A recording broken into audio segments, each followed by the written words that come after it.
জয় যিশু। প্রভুর বাক্য বলে ২ পিতর ১:৩ কারণ যিনি নিজ গৌরবে ও সদ্গুণে আমাদিগকে আহ্বান করিয়াছেন, তাহার তত্ত্বজ্ঞান দ্বারা তাহার ঈশ্বরীয় শক্তি আমাদিগকে জীবন ও ভক্তি সম্বন্ধীয় সমস্ত বিষয় প্রদান করিয়াছেন।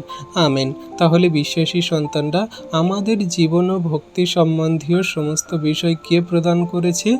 না, সেই খ্রিস্ট যীশু। তিনি তার নিজ সদ্গুণে, নিজ গৌরবে আমাদিগকে আহ্বান করেছেন, তার চরণতলে আনয়ন করিয়েছেন। কারণ তাহার মধ্যে সমস্ত সেই ঈশ্বরীয় শক্তি এবং সমস্ত সদ্গুণ এবং সমস্ত জীবন ভক্তির সমস্ত কিছু আছে, যা আমরা তাকে বিশ্বাস করলে, গ্রহণ করলে, তার চরণতলে এলে পবিত্র আত্মা দ্বারা আমরা সমস্ত কিছু জানতে পারি। কেমনভাবে আমরা সদ্গুণে জীবনযাপন করতে পারি, কেমনভাবে সেই ঈশ্বরীয় শক্তি দ্বারা আমরা এই আত্মিকতায় জীবনযাপন করতে পারি, কেমনভাবে আমরা অনন্ত জীবন এবং ভক্তির সন্ধান আমরা পেতে পারি, কেমনভাবে আমরা সেই সমস্ত আমাদের জীবনে যেটা ন্যায্য এবং গ্রহণযোগ্য সেই মতো আমরা জীবনযাপন করতে পারি। সম্পূর্ণ নম্রতা, ধৈর্য, বিশ্বাস দ্বারা প্রেমের সহিত আমরা চলতে পারি। সেটা কীভাবে? না, খ্রিস্ট যীশুর মধ্যে দিয়ে। তিনি আমাদের এই সমস্ত দান করেছেন। ঈশ্বর প্রভু সকলকে তার চরণতলে আমাদের যেমন আনয়ন করিয়েছেন, সকলকে আনুন।